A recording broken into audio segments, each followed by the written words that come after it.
Hello students, आज हम electric field intensity due to electric dipole in broad side and position में find out करेंगे, जिसको हम कह सकते हैं इक्वेटोरियल पोजीशंस भी कहते हैं। तो यहाँ से आपको जानना होगा कि डाइपोल तो ये हो जाएगा। प्रीवियस डेरिवेशन में भी हमने जो कंडीशंस थी वही सेम रखी हैं कि यहाँ पे पॉजिटिव चार्ज है, यहाँ पे माइनस चार्ज है और पी जो है इसके परपेंडिकुलर बाइसेक्टर पे कंसीडर किया है। टोटल लेंथ 12 थी, तो इसलिए मैंने यहाँ से इसको एल लिखा हुआ है, ये भी एल हो जाएगा। डिस्टेंस सेंटर से उसमें भी आर कंसीडर की थी, यहाँ भी पाइथागोरस से आप इसको R square plus L square calculate कर सकते हैं। पॉजिटिव की हमारे पी पॉइंट पे जो डायरेक्शन होती है वो आउटवर्ड हो जाता है और निगेटिव पे जो है इसकी डायरेक्शन इनवर्ड हो जाती है। अब आपको मालूम है जब वेक्टर दोनों डिफरेंट डायरेक्शंस में हैं तो हम इसको क्या करें, कंपोनेंट में रिजॉल्व करेंगे। क्योंकि ये परपेंडिकुलर बाइसेक्टर है, ये एंगल थीटा कंसीडर किया तो कॉरस्पॉन्डिंग एंगल ये भी थीटा हो जाएगा। ये थीटा है तो ये अल्टरनेट से थीटा हो जाएगा। यहाँ से इसके कंपोनेंट्स जो आएंगे वो आपको मालूम है, कॉस कंपोनेंट तो हॉरिजॉन्टल हो जाएगा और साइन कंपोनेंट E1 का वर्टिकल हो जाएगा। सिमिलरली E2 का जो हॉरिजॉन्टल कंपोनेंट है वो E2 कॉस थीटा और वर्टिकल E2 साइन थीटा आ जाएगा। यहाँ से अब आपको जो वो चीजें रिक्वायर्ड है, साइन कॉस E1 E2 वो हम सब कैलकुलेट करते हैं। कॉस थीटा आपको मालूम है बेस अपॉन हाइपोटेन्यूज होता है, तो L upon under root R square plus L square हो जाएगा।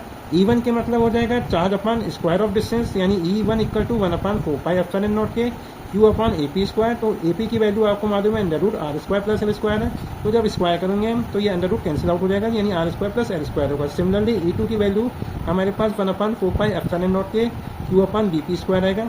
इसमें इसकी वैल्यू पुट करेंगे तो यहाँ भी स्क्वायर रूट कैंसिल होकर Q upon R square plus L square होगा। अब E1 साइन थीटा और E2 साइन थीटा बोथ जो है मैग्नीट्यूड में इक्वल है और अपोजिट है इन डायरेक्शन, ठीक है। Therefore they cancel to each other, यानी इनका नेट वैल्यू क्या होगी, 0 हो जाएगी।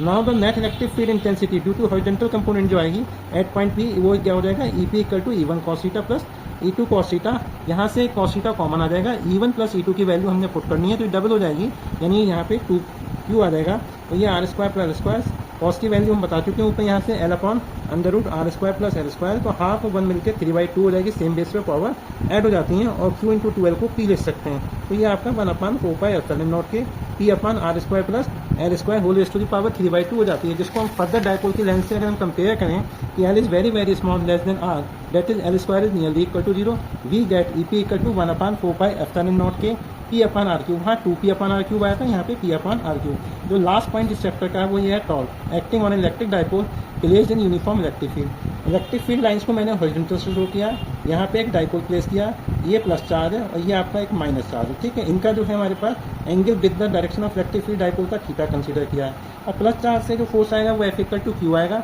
और जिसकी आउटवर्ड डायरेक्शन होगी और माइनस पे क्या होगा, इनवर्ड डायरेक्शन। दोनों फोर्सेज आपको मालूम है इक्वल हैं, अपोजिट डायरेक्शन में है। ये टोटल लेंथ 2L है, ये एंगल थीटा है, तो परपेंडिकुलर डिस्टेंस हम ट्रिग्नोमेट्री से साइन थीटा क्या होता है, perpendicular upon hypotenuse, therefore x equal to 2L sine theta calculate कर लेंगे।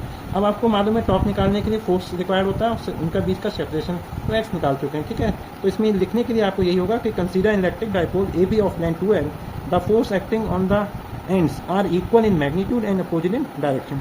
Both are acting at different points A and B, therefore it will experience a torque. ये मैं बता दूं कि दोनों पॉइंट डिफरेंट है, इसलिए इनके ऊपर टॉर्क एक्ट करेगा, जिसको टाउ से रिप्रेजेंट करते हैं, which is given by torque equal to force into perpendicular distance. यहाँ से फोर्स की वैल्यू Q पुट करेंगे और ये परपेंडिकुलर डिस्टेंस हमारा आया था वो 2L साइन थीटा।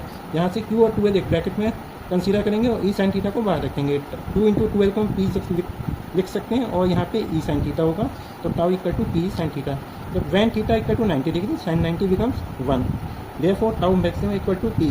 अगर इसको आप वेक्टर फॉर्म में लिखना चाहें तो in vector form tau vector equal to P vector cross E vector होगा, since A vector cross B vector equal to AB sine theta. तो ये आपको मैथ्स के वेक्टर में मिल जाएगा और यह 11th क्लास के जो वेक्टर के क्रॉस प्रोडक्ट के फॉर्मूले थे वहाँ मिल सकते हैं। तो स्टूडेंट्स, जो मेरा इलेक्ट्रिक फील्ड का चैप्टर था उसकी थ्योरी वाला पार्ट मैंने आपको बता दिया।